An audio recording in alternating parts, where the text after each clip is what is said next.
Where does the statistics say your team will finish in 2024? Now, stats aren't everything in any sport, and in particular in the AFL, stats don't mean anything. But there are some very important statistics which you should look at. And the statistics I'm going to look at were based on 2023, what your AFL club did. And these stats are very good predictors for a team's success. AKA, generally speaking, for most years recently, the teams that do well in these stats win the flag / make finals. So there's obviously a range of different stats we can go on about. There's some obvious ones. We're going to start with contested possessions. Now, contested possessions is a really important statistic with how the midfield's doing. And generally, the better the statistics of the contested possessions, the better the team will play, because generally speaking, you get those contested possessions, do the hard ground ball work, you move the ball forward, and the more time the ball is spent in your inside 50 or your forward 50, your forward half, the better. Now, clearances aren't as important because they are generally made just through the, the center square and that first bounce. But contested possessions has in history been a great indicator with how your team's doing. Now, in 2023, the most recent evidence we can get, there were some pretty big outliers. For example, West Coast were by far the worst teams on the contested possession basis, getting only 2,787 for the whole season. And that statistics where North Melbourne got under 3,000, even Essendon got under 3,000, which is a concern. Now, for a lot of these stats, it really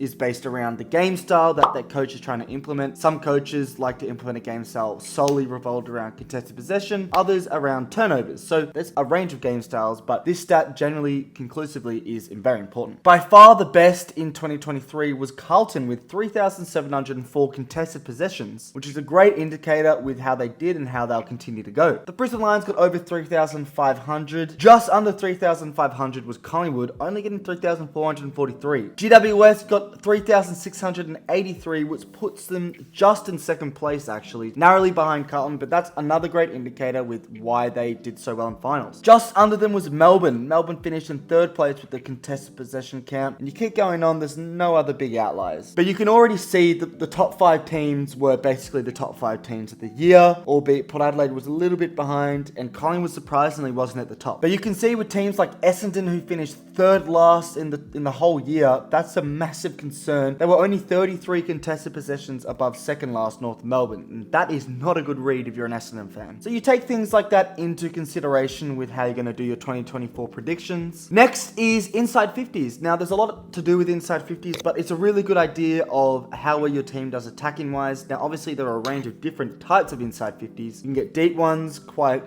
shallow inside 50s. There's a range. But in 2023, Melbourne, Port Adelaide, Brisbane, GWS, they were the best 4. Once again, the best 4. All 4 of those teams went deep into the finals. Melbourne and Port Adelaide went out straight sets. But inside 50s, Adelaide were 5th, who did really well. Interestingly, quite far down again is Essendon in 4th last. So that's 2 statistics now that is not geared very well towards Essendon. Fremantle in 3rd last as well. Hawthorn in 5th last. Obviously, most of these stats, West Coast finished at last with North Melbourne 2nd last. Collingwood, surprisingly, are under the AFL average for inside 50s. They only got 52.6 on average in 2023. The AFL average was 52.7. And Melbourne who got 58.4. That is quite a considerable difference, nearly 6 in a game difference between Collingwood. Carlton, top 7 as well, so all the better teams are towards the top. But Collingwood, if you're looking at this, is this a statistic that concerns you?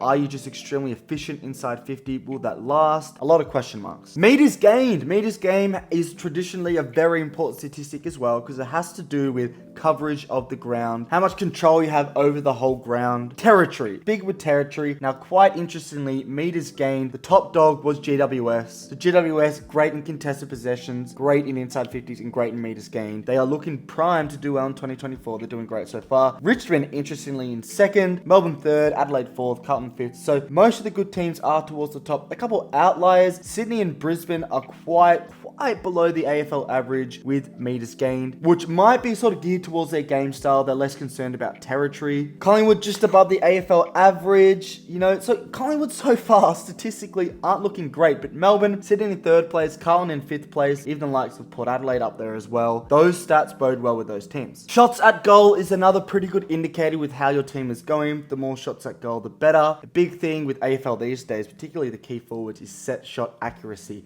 Now, shots at goal, Adelaide were at the top alongside their other Adelaide partner, Port Adelaide. Brisbane in 3rd, Melbourne in 4th. So the top 4, albeit regardless of Adelaide, who should have made the 8, All those teams are pretty good and look to be primed in 2024. Interestingly, Carlton sit just below AFL average. Collingwood sit above AFL average. GWS, Sydney, Geelong, Bulldogs. So a lot of the good teams generally have more average shots a game. Accuracy. Now, accuracy is a hard statistic to sort of quantify. It's not that important, right? Accuracy in terms of the stats for a team. Now, sometimes it is a big reason why teams do so well is because they are just so prolific in front of goal. They're just really accurate, right? They have great set shot players. Their key forwards can actually kick straight. It can be a big reason. Now, quite interestingly, Collingwood is at the very top of this accuracy list with 52.5% accuracy, which basically means they're over halfway. Now, the competition average is 48%. Interestingly, North Melbourne is in second place. So is this stat that important? Like I said, it's not amazing, but Brisbane are in the top there. Essendon are pretty high up. Sydney, Melbourne, GWS, they're all above the AFL average. Interestingly, Richmond, they're not that good, but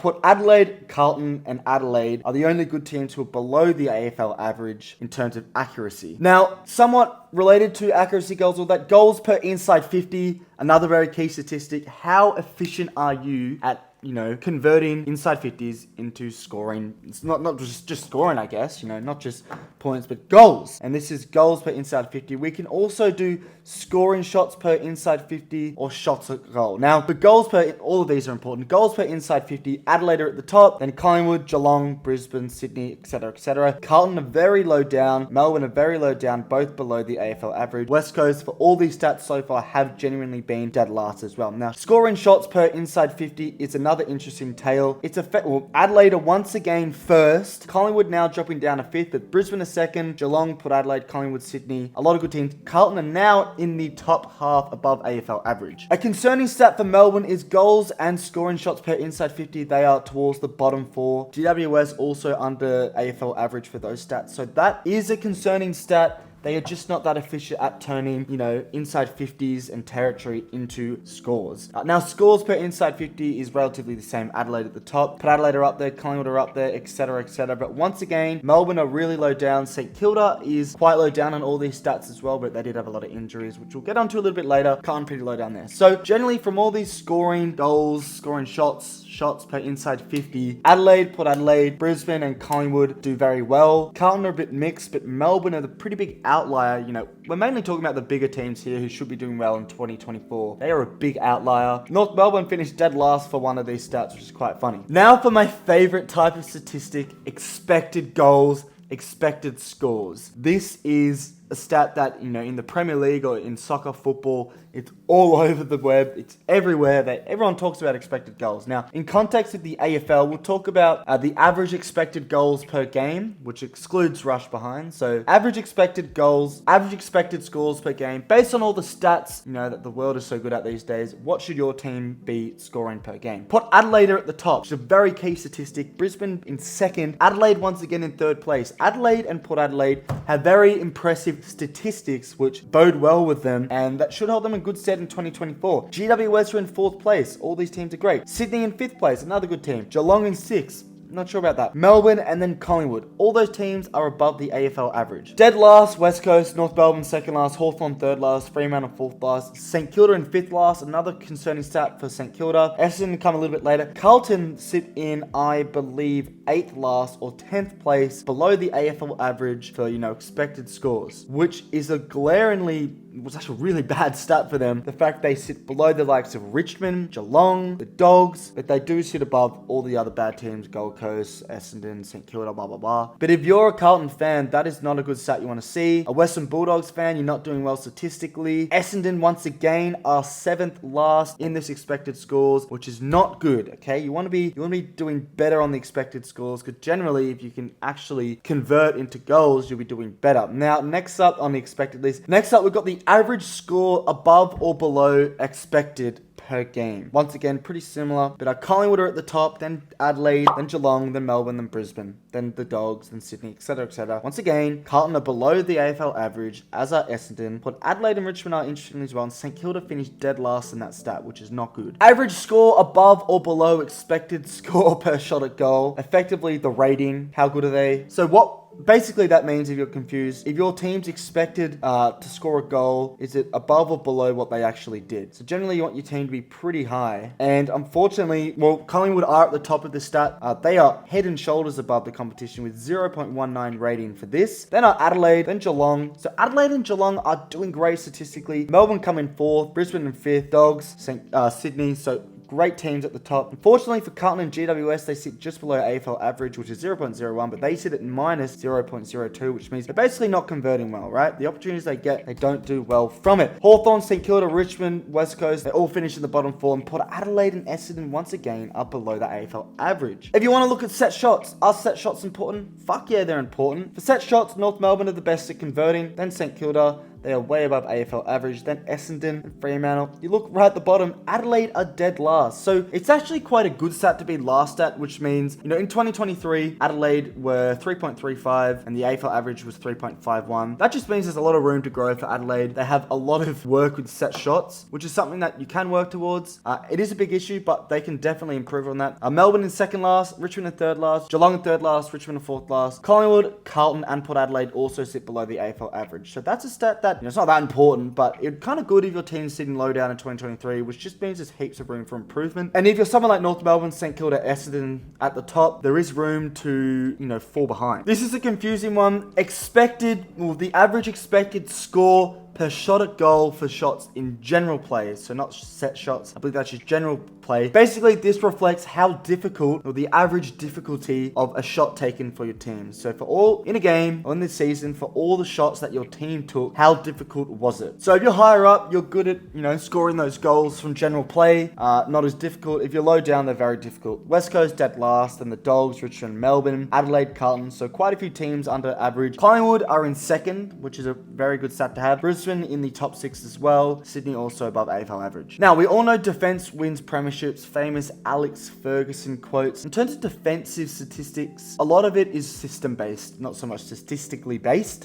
We can look at pressure forwards, tackles, inside forward 50. If your team does play that way, so some of these teams just don't worry too much about tackles inside 50, but it is an important facet of a premiership team to have those small forwards applying the pressure. And we'll get to pressure acts in a second, but tackles per inside 50, GWS at the top. Then goes Melbourne, then Port Adelaide, then Sydney, then Brisbane. So those 6 teams all should make finals in 2024. They all do very well with tackles inside 50. Quite interestingly though, Collingwood and Geelong sit second last and third last. Well, Collingwood in third last, Geelong in second last. Essendon and Carlton quite low down as well. So is that important? Probably not. Pressure acts, St Kilda at the top, and then Brisbane in second last. All the other teams are pretty average. A couple more quick ones. Ball movement's a really big one. How fast you can sort of transition from defensive 50 to inside 50 through defensive chains and stuff like that. Collingwood are ranked number 1 for both their defensive half chains and scoring from, defensive half chains. They're ranked number 1, so they have that stat down pat. Turnover differential, another important stat. Collingwood rank at number 3 for turnover differential. The Swans are pretty high up in 2023, as well as are the Brisbane Lions. So 2 of the grand finalists have some of the best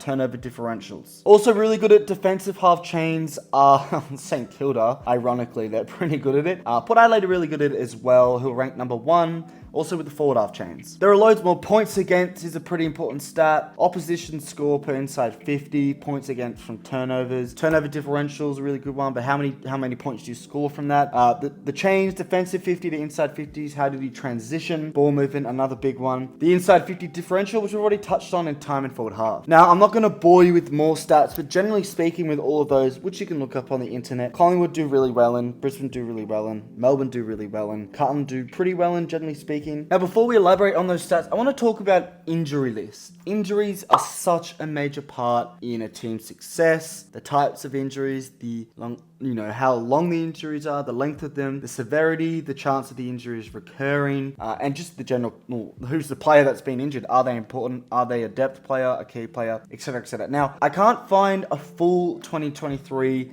AFL, injury list ladder. So who had the most injuries and etc. etc. But in April 2023, which is only a couple weeks into, the season, but it's still an important stat. West Coast had the most injuries in terms of games experience. For all your players that are injured, how many games have they played, and therefore how much experience do you miss out on? The Eagles were hit hard with 1,384 games experience on the injury list. Then Sydney, then Melbourne, then Collingwood, then Carlton, all the way down to Adelaide and Brisbane, who didn't, suffer too many injuries, especially early on. Now, I do have the 2022 list. West Coast had the most injuries lost in 2022, same in 2023. The Giants had a lot. Hawthorn, Essendon, Carlton, then Geelong, North Melbourne. I'll put that statistic on screen, but Brisbane had the least, then Sydney, than Melbourne. Look, long story short, injuries are a very important part of a team's success. Like we've already seen, look, I'm recording as of, just mid-December. We've already seen Bailey Smith's just gone down with an ACL injury.